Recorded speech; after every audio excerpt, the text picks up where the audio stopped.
Right now, as I sit here telling you this story, my two adult children, Sarah and Michael, are about to walk into the most sophisticated water trap I've ever constructed. Hidden beneath Harold's old basement office, motion sensors wait to trigger a controlled flood the moment they step inside to collect what they think are the remaining inheritance documents. For months, they've been telling everyone I'm losing my mind while they systematically stole $12 million from me through forged wills and legal manipulation. In exactly 10 minutes, when the fire department has to extract them from that flooded room in front of half the neighborhood, their perfect con will become their perfect humiliation. You know what hurts the most about family betrayal? It's not just the money they steal or the lies they tell. It's the way they use your love against you. When a stranger tries to con you, at least you know where you stand. But when your own children look you in the eye, tell you they're protecting you, and then systematically destroy everything you've built together, it cuts deeper than any physical wound ever could. Have you ever felt invisible in your own family? Like the people who should know you best suddenly act like you're a stranger, or worse, like you're losing your mind? That's exactly what happened to me, and I'm sharing this story because I know I'm not alone. Right now, I'm sitting in my quiet kitchen, a cup of tea warming my hands, finally at peace after years of chaos. I'm curious where you are as you listen to this. Let me know in the comments, and let's share this quiet moment together. Let me take you back to where this all began, because understanding how we got here matters. For 40 years, Harold and I built what everyone called the perfect life in our quiet suburban neighborhood. He started with nothing but determination and a business degree, eventually building a successful consulting firm that brought in more money than we ever dreamed of having. I stayed home to raise Sarah and Michael, pouring everything I had into making sure they felt loved and supported every single day. Harold was the kind of man who believed family came first, no matter what. When Sarah was 16 and I found $300 missing from my purse, Harold insisted we handle it quietly. "She's just testing boundaries," he said, even after Sarah blamed me for losing the money and swore she'd never touched it. I wanted consequences, but Harold worried that being too strict would push her away. So we replaced the money and pretended it never happened. That became our pattern. When Michael was 19 and borrowed $2,000 from Harold's desk drawer to buy a motorcycle, promising he'd pay it back with his summer job, Harold just smiled and said boys needed to learn independence. Michael never paid back a penny. When I brought it up months later, Harold acted like I was being petty about money that didn't matter to us anyway. My sister Rose saw what I couldn't see then. She'd watch Sarah and Michael during family gatherings, noting how they'd exchange glances when Harold spoke, how they'd roll their eyes when I tried to join adult conversations. "They're playing you against each other," Rose told me after Harold's first heart attack when he was 58. "Haven't you noticed how much more they visit now? They're not here for his health." She was right about the visits. Suddenly, Sarah and Michael became the most attentive children you could imagine. They'd show up every weekend with flowers and concern, asking detailed questions about Harold's medications and doctor visits. They insisted on driving him to appointments, claiming they wanted to support Mom by taking some responsibility off my shoulders. I was grateful then. I thought we'd finally become the close family I'd always wanted. But Rose kept pushing. "Eleanor, they're isolating you," she said one Sunday after watching Sarah interrupt me 3 times during dinner. "Watch how they handle disagreements. They gang up on you, then make Harold feel like he has to choose sides." I dismissed her concerns as jealousy. Rose had never married or had children. How could she understand the complexities of family dynamics? The isolation started so gradually I almost missed it. Harold began making comments about my forgetfulness after Sarah mentioned I'd repeated a story twice during one of their visits. When I couldn't find my reading glasses, Michael suggested I might need to see a doctor about memory issues. Little things kept disappearing and reappearing in strange places. My appointment book would go missing, then turn up in the refrigerator. Harold's important papers would vanish from his desk, then mysteriously appear in my craft room. "Mom's been acting really strange lately," I heard Sarah tell Harold one evening. They thought I was upstairs, but I'd come down for water and heard them in the kitchen. She canceled her doctor's appointment again, And when I asked why, she got really defensive. I'm worried about her driving. Yesterday she seemed confused about which grocery store we always go to. I hadn't canceled any appointments. I hadn't been confused about anything. But when I tried to defend myself, Harold looked at me with such concern that I started questioning my own memory. "Honey, maybe you should talk to Dr. Peterson," he said gently. "There's no shame in getting checked out." The gaslighting became systematic. Sarah would call Harold at work to report my concerning behavior from her visits. Michael would mention incidents that never happened, describing them with such detail that even I wondered if I was losing time somehow. They convinced Harold I was becoming financially irresponsible after I supposedly lost a $500 check, which I later found deposited in an account I'd never opened. Harold's second heart attack 2 years ago marked the beginning of the end. Suddenly, my never many children transformed into protective guardians who spoke in hushed tones about my declining state and their difficult decisions about my care. They accompanied Harold to every medical appointment, claiming I became too emotional and couldn't handle the stress of his condition.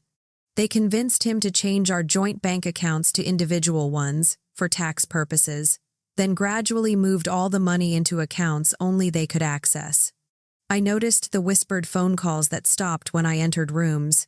Legal documents started arriving that Harold would quickly hide, telling me they were just business stuff that would worry me unnecessarily. My children's visits became more frequent but shorter. Efficient check-ins, where they'd assess Harold's condition and update each other with meaningful looks I wasn't supposed to understand. The most devastating part was watching Harold change. The man who'd spent 40 years making every major decision with me suddenly acted like I wasn't capable of understanding basic information about our own lives. When I asked about the legal papers, he'd pat my hand and say, "Don't worry about it, sweetheart. Sarah and Michael are helping me handle everything." "They're turning him against you," Rose warned during one of our increasingly rare private conversations. "This isn't grief or stress, Eleanor. This is a calculated campaign. They're making him believe you can't be trusted with important decisions so they can control everything." But I couldn't accept that my own children would manipulate their dying father. When Harold's condition worsened last winter, Sarah and Michael became his primary caretakers, scheduling his medications and managing his care with an efficiency that impressed everyone, including me. They seemed so devoted, so responsible. How could I suspect them of anything but love? The final months were a blur of medical appointments I wasn't invited to and family meetings I wasn't included in. My children spoke about me in the third person even when I was sitting right there. "Mom gets confused about Dad's medications," Sarah would tell the doctors. "We think it's better if we handle the medical decisions from now on." Harold would nod weakly, trusting their judgment over mine. I became a stranger in my own home. Financial discussions happened behind closed doors. Legal visitors came and went without my knowledge. My children treated me like a beloved but incompetent relative who needed to be managed rather than consulted. The worst part was that Harold seemed to accept their version of reality, looking at me sometimes like he wasn't quite sure who I was anymore. 3 days before Harold died, I found him crying in his study. When I asked what was wrong, he just held my hand and whispered, "I'm sorry, Eleanor.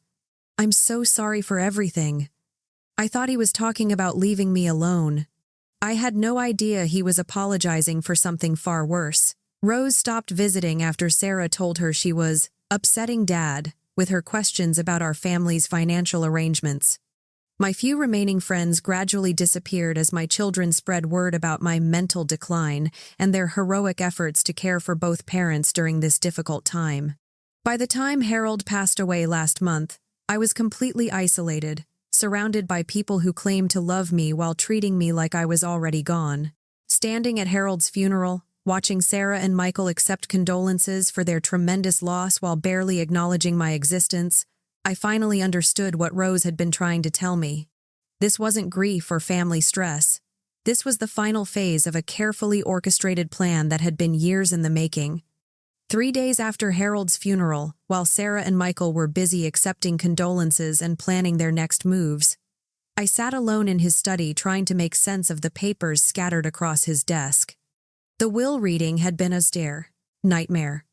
$12 million split between my children, while I received only a handwritten letter they dismissed as Dad's sentimental nonsense.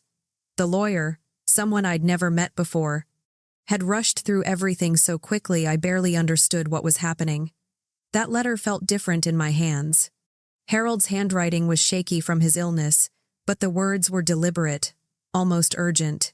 "Eleanor, my dearest wife," it began. "If you're reading this, then you've discovered what I was too much of a coward to tell you while I was alive. Behind the bookshelf, third panel from the left. Press firmly at the bottom corner. Inside you'll find everything you need to understand what our children have done, and more importantly, what you need to do about it." My hands trembled as I found the hidden panel. It slid away to reveal a small safe I never knew existed. A key fell from Harold's letter as I unfolded it completely, and when I turned it in the lock, my entire world shattered. The safe contained Harold's real will, dated just 6 months ago, leaving me the entire $12 million estate. My children weren't mentioned except for a single line. "To my children, Sarah and Michael, who have shown their true character through their actions, I leave the knowledge that their mother now knows everything." But that was just the beginning. Underneath the real will lay folder after folder of evidence that painted a picture so horrifying I had to read it 3 times before I could accept it was real. Bank statements showing systematic withdrawals from accounts I didn't know existed, forged power of attorney documents bearing my signature, but written in handwriting I'd never seen before. Medical reports claiming I had dementia and was incompetent to make financial decisions, signed by doctors I'd never visited. The most devastating discovery was a small digital recorder Harold had apparently been using for months. When I pressed play, his weak voice filled the study. October 15th, 2024. Sarah called again today demanding I transfer more money to the overseas accounts she set up. When I hesitated, she said if I didn't cooperate, they'd have me declared incompetent too and put both Eleanor and me in a facility where we couldn't cause trouble for anyone. I sat there, listening to recording after recording of my children threatening their dying. Father, Sarah's voice, cold and calculating, explaining how they'd convinced the family lawyer to help them create false documents. Michael laughing as he described how easy it had been to gaslight me by moving my belongings and canceling my appointments. Their casual discussion of having me institutionalized once Harold died so they could control my assets completely. The recordings revealed that Harold had known about their scheme for almost a year, but was terrified of losing his children completely if he confronted them. "They're all I have left of my legacy," he whispered in one recording. "How do you accept that the people you raised to be good have become monsters? I can't bear the thought of dying knowing they hate me." Instead, Harold had spent his final months gathering evidence. He'd secretly recorded their threats, collected samples of the forged documents, and even hired a private investigator to track the money they'd already stolen. The investigator's report showed that Sarah and Michael had been systematically draining Harold's accounts for over 2 years, moving nearly $3 million into offshore accounts they controlled. But the cruelest revelation was the conspiracy to have me declared incompetent. The fake medical reports weren't just backup plans, they were actively being used. Sarah and Michael had already petitioned the court to have me evaluated for dementia. They'd scheduled the hearing for next week, confident that their grieving, confused mother would easily be declared unfit to manage her own affairs. Harold's final recording was made just 2 days before he died. "Eleanor, if you're hearing this, then you know the truth now. I was weak. I chose false peace over protecting you, and I'll regret that cowardice for whatever time I have left. But I'm giving you something I never had, the tools to fight back. Everything you need is in this safe. The real will, the evidence of their crimes, contact information for people who can help you. Don't be like me. Don't let them win because you're afraid of losing them. They're already lost." As I sat surrounded by evidence of the most profound betrayal imaginable, something fundamental shifted inside me. The grief and confusion I'd been carrying for months crystallized into something much more dangerous: cold, unbreakable resolve. My own children had spent years systematically destroying my life, manipulating their dying father, and planning to have me locked away so they could steal everything we'd built together. But Harold had given me more than evidence. He'd given me a blueprint for justice. The next morning, I visited Harold's grave for the first time since the funeral. Kneeling by his headstone, I made him a promise. You were afraid of losing them, but they were never really ours to lose. People who could do what they've done were lost to us a long time ago. But I won't be weak like you were. I won't let them win. I'm going to expose every lie, recover every stolen dollar, and make sure everyone knows exactly who Sarah and Michael really are. Standing up, brushing dirt from my knees, I felt something I hadn't felt in years: power. Not the power to hurt people I loved, but the power to protect myself from people who had proven they never loved me at all. Harold had been too afraid to face the truth about our children while he was alive. But I was very much alive, and I was about to show them exactly what their mother was capable of when she stopped playing the victim and started playing to win. The first call I made was to Rose. She answered on the second ring, and when I told her I needed to see her immediately, she didn't ask questions.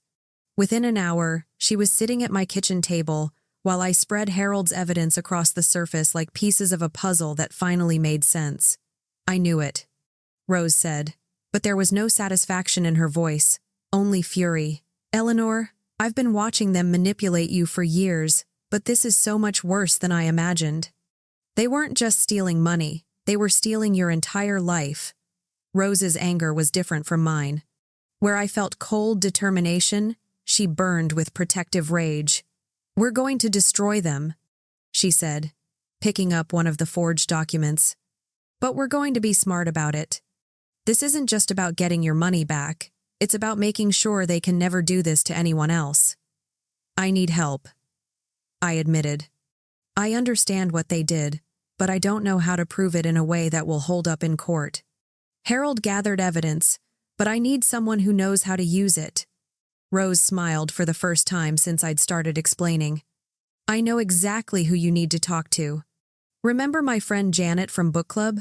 Her brother is a forensic accountant who specializes in financial elder abuse. He's retired FBI, and after what happened to Janet's father-in-law, he's made it his personal mission to help families fight back against this kind of theft.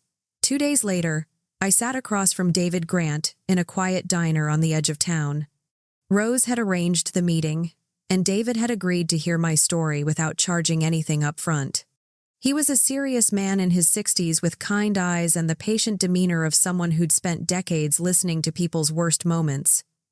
Mrs. Eleanor, he said after I'd explained everything and shown him Harold's evidence, in 30 years of investigating financial crimes, I've rarely seen documentation this comprehensive. Your husband may have been afraid to confront your children directly, but he built an airtight case against them. David spread the bank statements across the table, pointing to patterns I'd missed. This isn't just inheritance fraud. Sarah and Michael have been running a sophisticated financial exploitation scheme. Look at these withdrawal patterns. They've been systematically draining your husband's accounts while simultaneously building a paper trail to make you look incompetent. He showed me how the forged medical reports correlated with major financial transactions. Every time they moved significant money, they created more documentation of your supposed mental decline. This was designed to make their theft look like protective action if anyone questioned it later. But here's what your children didn't count on, David continued, pulling out his laptop. Financial crimes leave digital footprints that are almost impossible to erase completely. With your husband's evidence as a starting point, I can trace every stolen dollar and prove exactly when and how they took it. David explained that Sarah and Michael had made 2 critical mistakes. First, they'd underestimated Harold's intelligence and his ability to document their crimes. Second, they'd been so confident in their manipulation that they'd left obvious evidence of their conspiracy with the corrupt lawyer who'd helped forge the will. The beauty of your husband's plan, David said, is that he didn't just gather evidence of their crimes. He created a roadmap for your revenge. But we're going to do this right.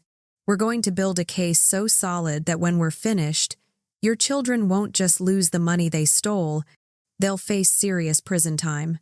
David's plan was elegant in its simplicity. First, we would gather additional evidence to supplement Harold's documentation, particularly focusing on the digital trail of the stolen money. Second, we would coordinate with law enforcement to ensure that when we revealed the fraud, it would result in immediate criminal charges rather than just civil litigation. But here's the most important part, David said, leaning forward. Your children think they've won. They believe you're too grief-stricken and confused to fight back effectively. That overconfidence is going to be their downfall, because it means they're not being careful anymore. He handed me a small device that looked like a pen. This is a digital recorder, much more sophisticated than what your husband used. I want you to have conversations with your children where you let them think you're accepting their version of events. Ask innocent questions about the will, about Harold's finances, about their plans for your care. Don't challenge them, just listen and record. David also gave me a tiny camera disguised as a button and taught me how to use basic surveillance equipment. The goal is to catch them admitting to their crimes when they think no one is listening. People who commit fraud often can't resist bragging about how clever they've been, especially to the person they think they've fooled. What about the court hearing they've scheduled to have me declared incompetent? I asked. David smiled, and for the first time since this nightmare began, I felt like I had a real ally. Oh, that hearing is going to be very interesting. By the time we're finished preparing, your children are going to walk into that courtroom thinking they're about to complete their con, only to discover they've just provided us with the perfect public venue for their humiliation. We spent the next 2 hours planning every detail. David would handle the legal and financial investigation while I gathered the personal evidence that would expose my children's cruelty. Rose would be my emotional support and backup, helping coordinate our activities while maintaining normal contact with Sarah and Michael so they wouldn't suspect anything. One more thing, David said as we prepared to leave. This is going to be emotionally brutal. You're going to have to look your children in the eye and pretend you don't know what they've done while you gather evidence against them. Are you prepared for that? I thought about Harold's recordings, about my children laughing as they planned to have me institutionalized, about the years of gaslighting that had made me question my own sanity. They stopped being my children the moment they decided to steal my life, I said. Now they're just criminals who need to be stopped. The next phase of our plan began with me becoming the perfect grieving widow. I called Sarah and Michael separately, using a voice that sounded lost and confused, exactly what they expected to hear. I've been going through your father's papers, I told each of them. And I'm so overwhelmed. There are so many documents I don't understand. Could you help me make sense of everything? Both of them responded with the false concern I'd grown to recognize. Sarah rushed over that same afternoon, her voice dripping with fake sympathy. Oh, Mom, you shouldn't be worrying about complicated financial stuff right now. Why don't you let Michael and me handle all of that? You just focus on taking care of yourself. What Sarah didn't know was that David had helped me wire the entire house with hidden cameras and recording equipment. Every word, every gesture, every moment of their manipulation was being captured in high definition. I wore the button camera David had given me, and my kitchen table was equipped with sensitive microphones that could pick up whispered conversations from across the room. I'm just so confused about some of these bank statements, I said, pulling out papers David had prepared as bait. There are accounts here I don't remember opening, and some very large withdrawals I don't understand. Sarah's response was textbook gaslighting, and now I was recording every second of it. Mom, remember how forgetful you were getting toward the end with Dad? You opened those accounts for tax purposes, but you were having trouble keeping track of things. That's why Dad asked Michael and me to help manage the finances. I played my role perfectly, nodding uncertainly and accepting her lies while the cameras captured her confident deception. Maybe you're right. I just feel like I should understand where the money went. The money is safe, Mom. It's all been moved to better investment accounts that will provide for your future care. You don't need to worry about any of this. That's what children are for. Over the next 2 weeks, I had similar conversations with Michael, each one more revealing than the last. David was right about criminals loving to brag about their cleverness. When they thought I was buying their stories completely, both Sarah and Michael became remarkably candid about their activities. The breakthrough came during a family dinner I hosted, supposedly to celebrate Dad's memory. I made Harold's favorite meal and invited both children over, telling them I wanted to discuss my future and how grateful I was for their help during this difficult time. Michael brought wine and was particularly talkative as the evening progressed. "You know, Mom, Dad would be so proud of how we've all come together as a family," he said, raising his glass. "He was really worried about your ability to handle finances on your own, but I think we've proven that we can take care of everything. I still feel bad that I don't understand it all," I said, playing the confused widow perfectly. "Sometimes I wonder if I'm missing something important." Sarah and Michael exchanged one of their meaningful looks, the kind I'd been seeing for years but finally understood. Sarah leaned forward with her practiced expression of concern. "Mom, can I be honest with you? Dad was worried about more than just your finances. He was concerned about your memory, your judgment. That's why he made sure Michael and I would be able to step in and protect you." The recorder in my button was capturing everything as Michael nodded agreement. "We've been researching some really nice assisted living facilities, places where you could have social activities and medical support. We think Dad would want us to make sure you're somewhere safe. We know it's a big change," Sarah added, "but we've already talked to some lawyers about the best way to handle your assets so you'll be comfortable wherever you decide to live." I let them paint their entire picture of my future. Institutionalized, stripped of my assets, completely dependent on their generosity. They discussed it like concerned children making difficult decisions for a beloved but incompetent parent. The cameras captured their false sincerity and their obvious satisfaction with how well their plan was working. But David and I were building something much more sophisticated than just evidence gathering. While I played the confused widow, David was conducting a parallel investigation that traced every stolen dollar through an increasingly complex web of financial crimes. "Eleanor, this is bigger than we initially thought," David told me during one of our covert meetings. "Your children haven't just been stealing from Harold's accounts.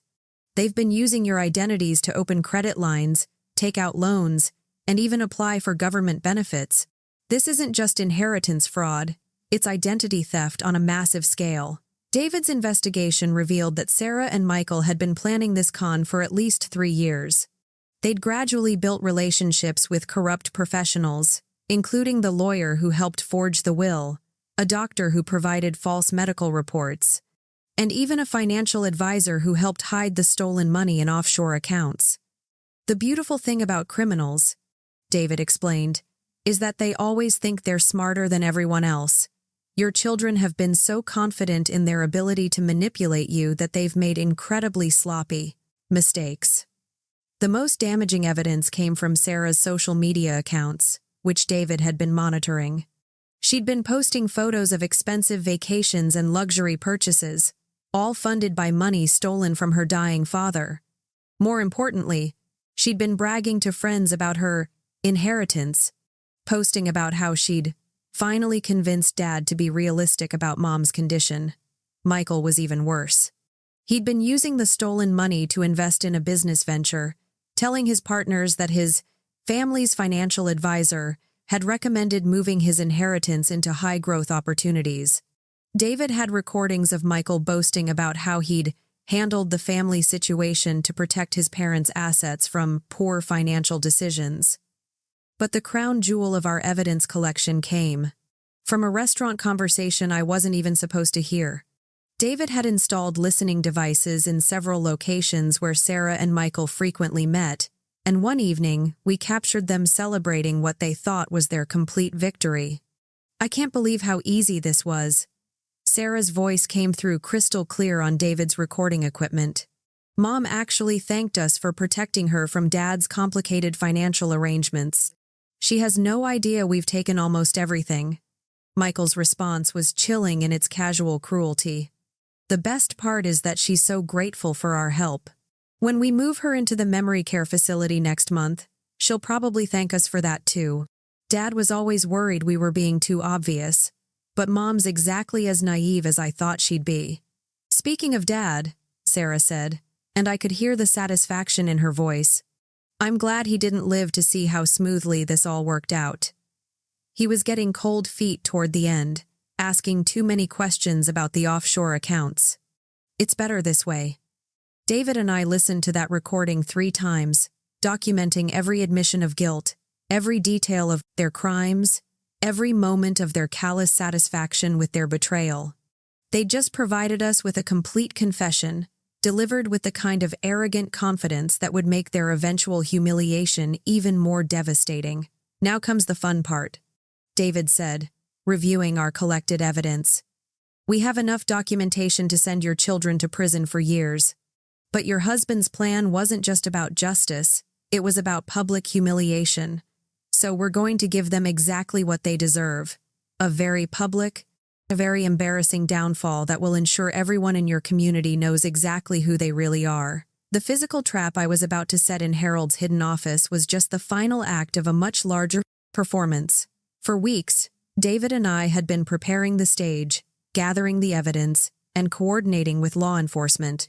When Sarah and Michael walked into that basement room thinking they were collecting the last of their stolen inheritance, they'd actually be walking into the most sophisticated revenge plot I could have ever imagined.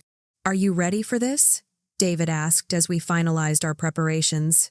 I thought about Harold's final recording, about my children's casual cruelty, about the years of manipulation that had nearly destroyed my life. I've been ready since the day I opened that safe. I said, it's time to show them what happens when you underestimate a woman who has nothing left to lose. The morning of their downfall, I woke before sunrise with the kind of clarity that comes from knowing you're about to reclaim your life. David and I had spent weeks perfecting every detail, and today all of our careful preparation would come together in a symphony of justice that would destroy my children's lives as thoroughly as they'd tried to destroy mine. My performance had to be flawless. When I called Sarah at 8 in the morning, my voice carried just the right mixture of confusion and urgency that she'd come to expect from her supposedly declining mother. Sarah, honey, I found something important in your father's study. There are more papers hidden behind that bookshelf, documents I think you and Michael need to see. What kind of documents, Mom? Sarah's voice immediately sharpened with interest. After months of bleeding Harold's accounts dry, the possibility of finding additional assets was irresistible to her. I'm not sure exactly, I said, letting uncertainty color my words. They're in some kind of sealed envelope in a space I never knew existed. There might be more investment information, maybe even another bank account your father didn't tell us about. I tried to open it myself, but my hands are too shaky, and I'm afraid I'll damage something important. The greed in Sarah's voice was unmistakable. Don't touch anything else, Mom. Michael and I will come over this afternoon and help you go through everything properly. We don't want you to accidentally destroy something valuable. Actually, I said, playing my final card, I have that doctor's appointment this afternoon, the one you scheduled for me to check my memory issues. Could you and Michael come by around 3? I'll leave the key to that hidden space on the kitchen counter so you can get started while I'm gone. I trust you both to handle whatever you find appropriately. Sarah practically purred with satisfaction. Of course, Mom. You just focus on taking care of yourself. Michael and I will make sure everything is handled properly. That's what family is for. What Sarah didn't know was that David was in his surveillance van across the street, coordinating our final operation with the precision of a military campaign. We had cameras positioned throughout the house, recording equipment that would capture every word, and most importantly, we had the cooperation of local law enforcement, who were standing by for what David had described as the most sophisticated elder abuse case in the county's history. By noon, David had confirmed that all systems were operational. The water trap in Harold's basement office was primed and ready, connected to motion sensors that would trigger the moment someone entered the room. The electronic door lock was programmed to engage automatically once the flooding began, ensuring that Sarah and Michael would be trapped until emergency responders could extract them. The fire department is on standby, David reported through the earpiece he'd given me. When the water hits those electrical outlets and triggers the alarm system, they'll respond within minutes. The police will arrive with them, And that's when we'll present all of our evidence. At 2:30, I left the house for my fake doctor's appointment, making sure to leave the specially prepared key exactly where I'd told Sarah I would. The key looked identical to the one Harold had left me, but David had modified it with a microscopic electronic component that would activate our surveillance systems the moment it touched the lock. From David's van, we watched Sarah arrive first, parking her luxury sedan in my driveway with the casual confidence of someone who believed she owned everything she surveyed. She'd dressed for the occasion in an expensive outfit bought with Harold's stolen money, and she moved with the purposeful stride of a woman about to claim her final prize. Michael arrived 10 minutes later in his new BMW, another purchase funded by their systematic theft. Through our hidden cameras, we watched them embrace in my kitchen, their conversation revealing the absolute certainty they felt about their success. "I can't believe Mom found more documents," Sarah said, her voice bright with anticipation.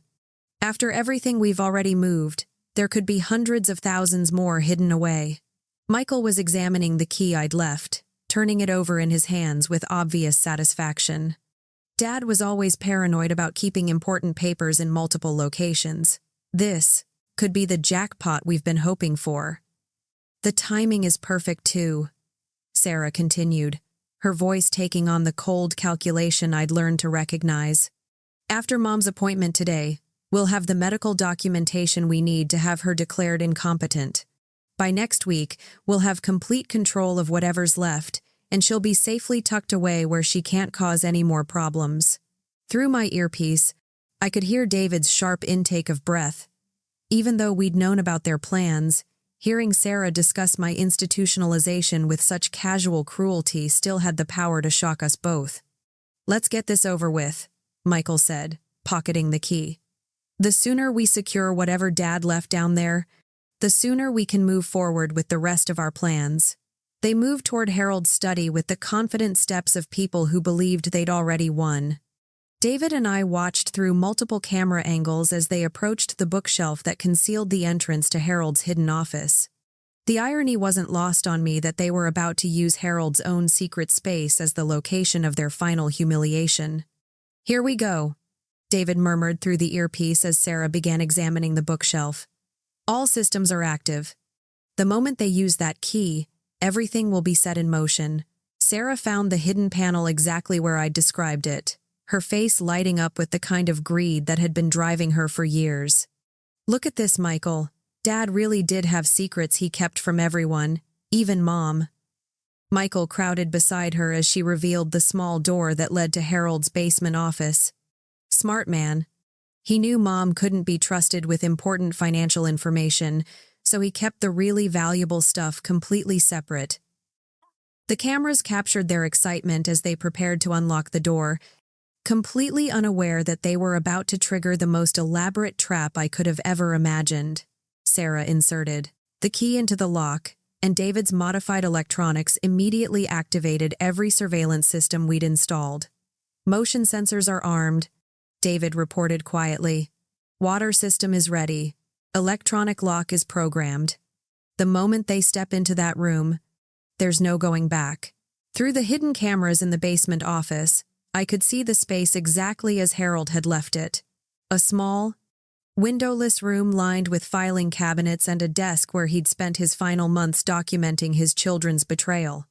What Sarah and Michael couldn't see were the sophisticated water lines David had installed along the ceiling, or the motion sensors positioned to detect the moment anyone entered the room. "I still can't believe Mom never knew about this place," Sarah said as she turned the key. "Dad must have spent years setting up this kind of financial security without telling her anything." "Lucky for us," Michael replied with the callous satisfaction that had become his trademark. "If she'd known about this office, she might have found evidence of our activities before we were ready. This way, we get to control the narrative completely." The door swung open, revealing Harold's hidden sanctuary, and Sarah and Michael stepped forward with the confident anticipation of people about to claim their final victory. They had no idea that in the next 30 seconds, their lives would change forever, and that the mother they'd spent years manipulating was about to show them exactly what kind of woman they'd underestimated. Systems are green, David confirmed through my earpiece. The trap is set, the authorities are standing by, and your children are about to learn that their father was much smarter than they ever imagined. As I watched Sarah and Michael cross the threshold into Harold's office, I felt a profound sense of peace. They'd spent years believing they were the smart ones, the strategic ones, the ones who could manipulate everyone around them. In just a few moments, they were about to discover that the woman they'd dismissed as a confused widow was actually the architect of their complete destruction. "Harold," I whispered, knowing he couldn't hear me but needing to say it anyway. "This is for both of us." The moment Sarah and Michael stepped fully into Harold's office, I pressed the remote trigger David had given me. The motion sensors detected their presence instantly, and within seconds, the sophisticated water system we'd installed began its devastating work. Hidden pipes along the ceiling burst open with tremendous force, sending torrents of water cascading down into the small basement room. The sound was deafening, like standing inside a waterfall, and through our hidden cameras I watched my children's faces transform from greedy anticipation to absolute terror in the space of a heartbeat. "What the hell is happening?" Michael screamed, spinning around as water poured down on both of them. The electronic door lock engaged with a definitive click, sealing them inside the rapidly flooding chamber. Sarah lunged for the door, yanking on the handle with increasing desperation as she realized they were trapped. "The door won't open!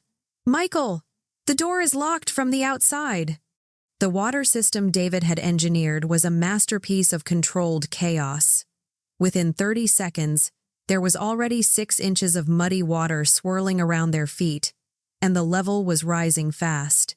The basement's old drain system couldn't handle the volume we were pumping in, which meant the room would continue flooding until we were ready to shut it off. "This has to be some kind of malfunction," Michael shouted over the roar of water, his expensive suit already soaked and clinging to his body. "Mom's old house. The pipes must have burst." But Sarah was smarter than that. Even in her panic, she was beginning to understand that this was no accident. "No, Michael. This is too convenient, too perfectly timed. Someone did this to us." Through my earpiece, David's voice was calm and professional. "Water level is rising according to plan. Electrical contact in 3, 2, 1.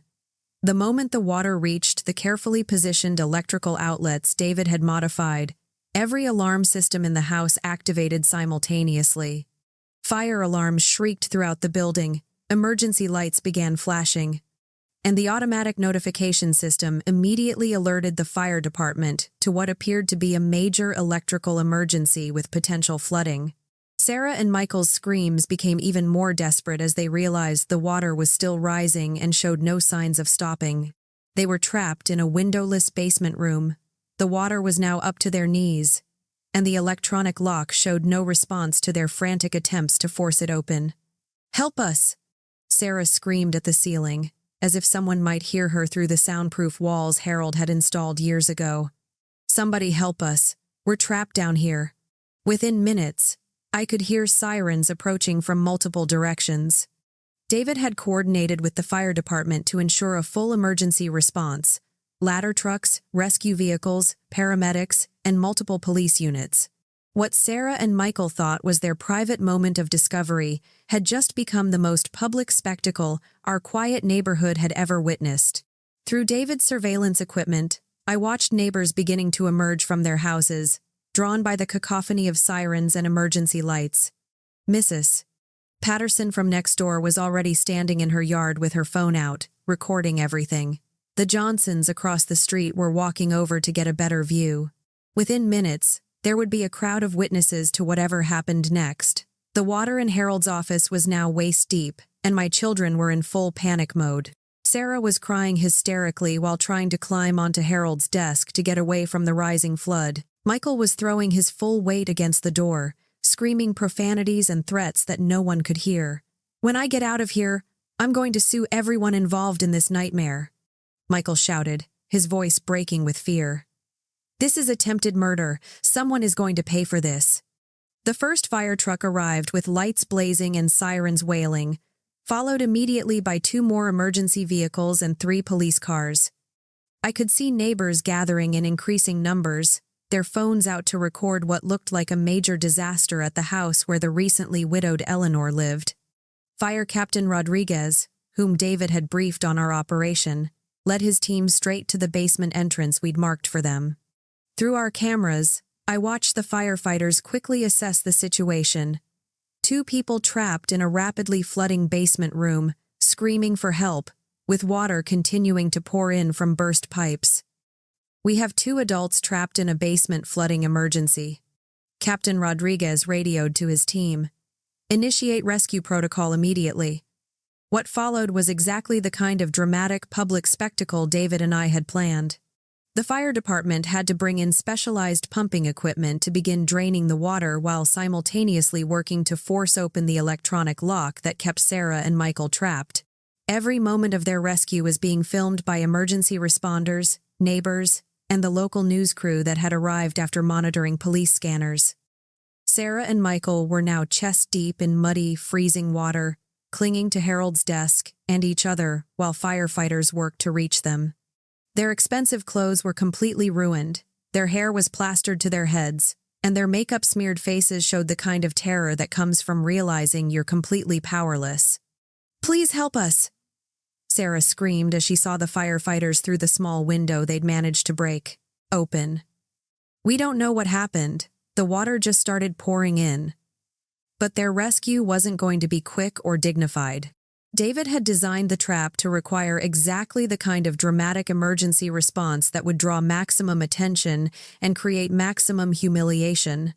The firefighters had to use hydraulic tools to force open the door, pumps to drain enough water for safe extraction, and ladder equipment to help Sarah and Michael climb out of what looked like a disaster scene. When they were finally pulled from the flooded office, after nearly an hour of very public rescue efforts, Sarah and Michael looked like drowned rats. They were covered in muddy water, shivering from cold and shock, and completely disoriented by their ordeal. Emergency blankets were wrapped around them as they were helped up the basement stairs, past the growing crowd of neighbors and emergency responders. But their humiliation was just beginning. Captain Rodriguez was waiting with David and 2 police detectives as Sarah and Michael emerged from the basement. "Can you explain what you were doing in that locked basement office?" he asked with professional courtesy. Sarah tried to recover some dignity, pulling the emergency blanket tighter around herself. "We're Eleanor's children. We were helping our mother go through our father's papers. We had no idea there was any kind of flooding risk." "That's interesting," Detective Williams said, accepting a thick folder from David. "Because we have some questions about your legal authority to be in this house and about some financial documents that have come to our attention." David stepped forward with the calm authority of someone who'd spent decades building cases against people exactly like my children. "Officers, I'd like to present evidence of systematic elder abuse, inheritance fraud, and financial exploitation perpetrated by these individuals against their parents." Michael tried to interrupt, water still dripping from his ruined suit. "This is ridiculous. We're the victims here. Someone tried to kill us with that flooding trap." "Actually," Detective Williams said, reviewing David's evidence folder, "it appears you're the primary suspects in a very sophisticated financial crime. And based on these recordings and documents, you've just walked into a trap set by your mother, who's been gathering evidence of your activities for weeks." The crowd of neighbors pressed closer as they realized they were witnessing something much more dramatic than a simple flooding emergency.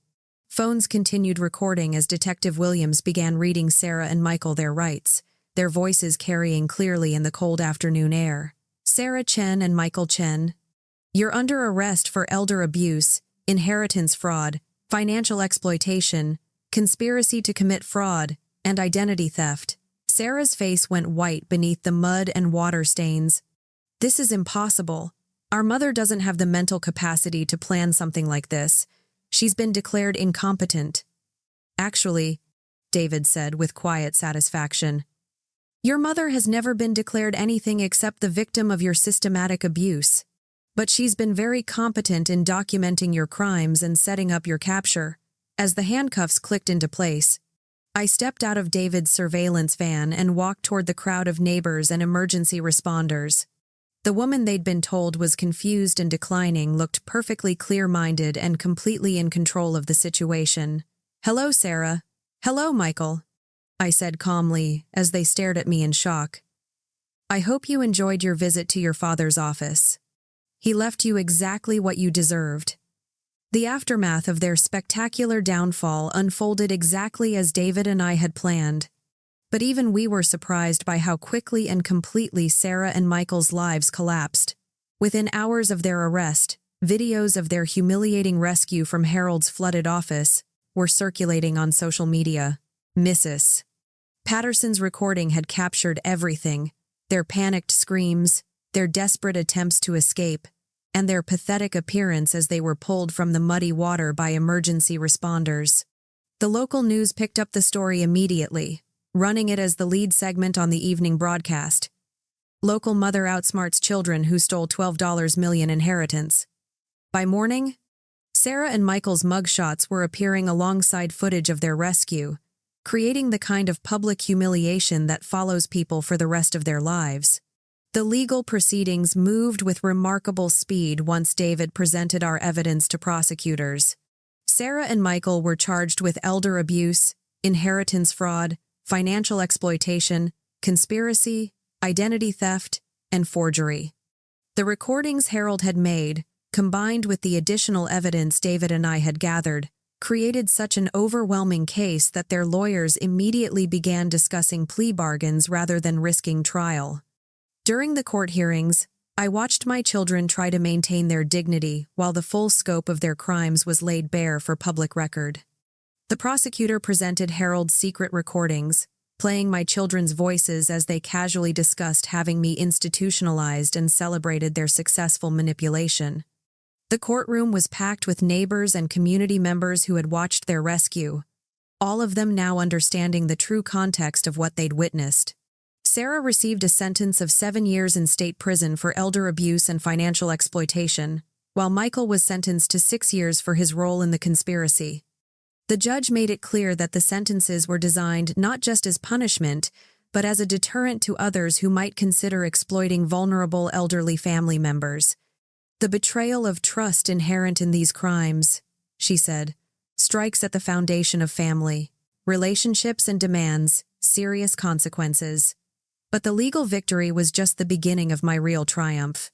David's investigation had traced every stolen dollar, and the court ordered full restitution of the $12 million inheritance, plus additional damages for the emotional distress and legal costs. The offshore accounts Sarah and Michael had used to hide their stolen money were frozen and recovered, along with all the luxury purchases they'd made with Harold's funds. My twist of the knife came 3 months after their sentencing. Using a portion of the recovered inheritance, I established the Harold and Rose Memorial Foundation, a legal aid clinic specializing in elder abuse cases. The foundation's mission statement, printed on letterhead featuring Harold's photograph, reads, "In memory of Harold Chen, who found the courage to fight back even in death, and Rose Patterson, who never stopped warning about the wolves in our family." The foundation's first case was helping the Johnsons across the street, whose own adult son had been systematically draining their retirement savings. Using the techniques David had taught me and the evidence-gathering methods Harold had developed, we were able to expose the theft and secure criminal charges against their son within 2 months. The local news covered that case too, referring to me as the neighbor who fights back against family fraud. I never returned to the house where Harold and I had raised our children. The memories were too painful, and I needed a fresh start somewhere that wasn't haunted by years of manipulation and betrayal. Instead, I sold the property and used part of the proceeds to buy a small cottage near the coast, a place where I could wake up to ocean views instead of the suburban neighborhood where my children had destroyed our family. The cottage became a sanctuary where I could heal and rebuild my identity as something other than a victim. I filled it with books, art supplies, and the kind of comfortable furniture that's chosen for personal satisfaction rather than impressing visitors. For the first time in years, I was making decisions based entirely on what I wanted, not what others expected from me. My work with the Harold and Rose Foundation gave me a purpose I never knew I needed. Elder abuse cases began arriving weekly, referred by social workers, attorneys, and families who'd heard about our success. I became an expert at recognizing the patterns of manipulation and gaslighting that I'd experienced myself, and I developed training programs to help other victims document abuse and build legal cases against their exploiters. Rose visited my cottage regularly, and we would sit on the deck watching the waves while discussing the cases we were working on. "You've turned your worst experience into your greatest strength," she told me one evening as we watched the sunset. "Harold would be so proud of what you've built from his final gift." I started visiting Harold's grave every month, not with grief anymore, but with updates about the foundation's work. "We helped another family this week," I would tell his headstone. "A grandmother whose son was stealing her Social Security checks. Your evidence-gathering system worked perfectly. We got him arrested and recovered everything he stole."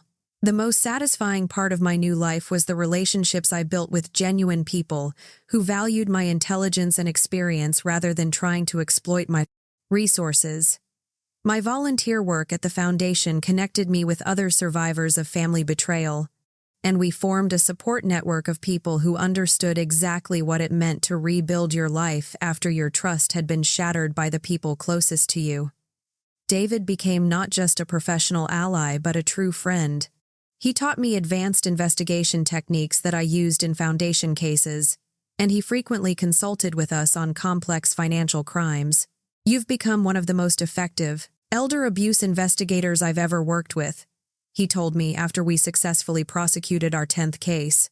"You understand both the emotional manipulation and the financial crimes because you've lived through all of it." 2 years after Sarah and Michael's imprisonment, I received letters from both of them.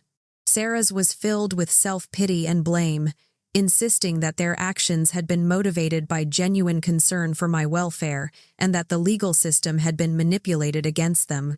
Michael's letter was angry and threatening, promising to make me pay for destroying their lives when he was released from prison.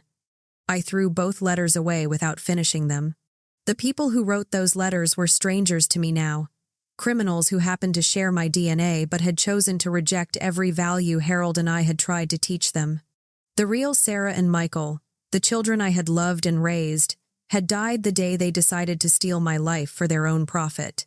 Instead of dwelling on their continued selfishness, I focused on the families the foundation was helping. We had expanded our services to include financial planning for elderly clients, legal education programs for retirement communities, and a hotline for people who suspected they were being exploited by family members. The foundation's work had prevented dozens of cases of elder abuse and helped recover millions of dollars in stolen assets. On quiet evenings in my cottage, I would reflect on the journey that had brought me from victim to advocate. Harold's final gift hadn't just been justice for our personal betrayal, it had been the tools to prevent other families from experiencing the devastation we had endured. The foundation's success proved that even the worst betrayals could be transformed into something meaningful and protective. The peace I felt now was different from the contentment I'd known during my marriage. This was earned peace, built on the foundation of having fought back against injustice and won. I had learned that I was stronger than I ever imagined, smarter than anyone had given me credit for, and capable of turning personal tragedy into public service. As I sat in my garden watching the sunset, I realized that Sarah and Michael had unwittingly given me the greatest gift possible, the knowledge of my own strength. They had tried to destroy me, but instead, they had revealed capabilities I never knew I possessed. I was no longer someone who could be manipulated, gaslit, or exploited. I was someone who fought back, someone who helped others fight back, and someone who had learned that the best revenge is building something beautiful from the wreckage others leave behind. Thank you for listening to my journey from victim to survivor. Sharing these stories isn't just about my healing, it's about helping others recognize the warning signs of family manipulation before it's too late. Every week through the Harold and Rose Foundation, I meet people who ignored their instincts because they wanted to believe their family members had good intentions. Trust me when I tell you that your gut feelings are usually right. The most important lesson I've learned is that trust should be earned through consistent actions, not demanded because of blood relations. Protecting yourself from exploitation isn't selfish, it's necessary. When someone consistently makes you question your own memory, judgment, or worth, that's not love, that's control. This happened to me, but the truth is, it can happen to anyone. Financial exploitation by family members is more common than most people realize. It starts with small things we ignore, little boundary violations that seem insignificant at the time. Have you ever had that gut feeling that something was wrong with a family member's behavior? Have you noticed patterns of manipulation or financial control that made you uncomfortable? Share your story in the comments below, not for sympathy, but to help others. Recognize these warning signs before it's too late. By talking openly about family betrayal and financial abuse, we protect each other. Your experience might be exactly what someone else needs to hear to trust their instincts and take action. Join our community of people who support each other in setting healthy boundaries and protecting ourselves from those who would exploit our love and loyalty. Subscribe to hear more stories of people who fought back against family manipulation and won. Together, we can make sure that fewer families have to experience the kind of betrayal Harold and I endured.